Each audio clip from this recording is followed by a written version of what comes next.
Welcome back everyone. In this video, I'll show you how to separate multiple words to different columns on your Excel spreadsheet. So as an example, I've got full names in column 1 and I want to separate them with first name and last name. So let me show you how you can do this on Excel. So first you want to go ahead and select the first name. So Candyman. So I'll go ahead and type in only Candy, the first name.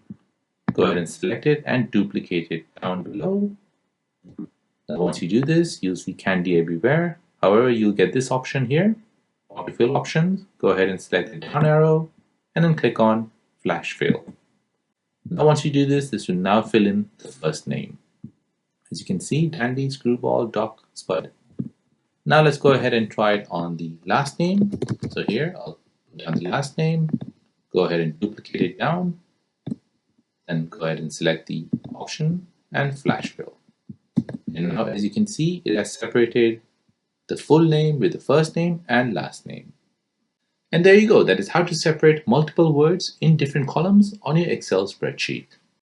Now, if you're new on the channel and you want to find out more about your iPhone, your Android phone, or any other social media apps, then don't forget to hit the like button. Thank you for watching. And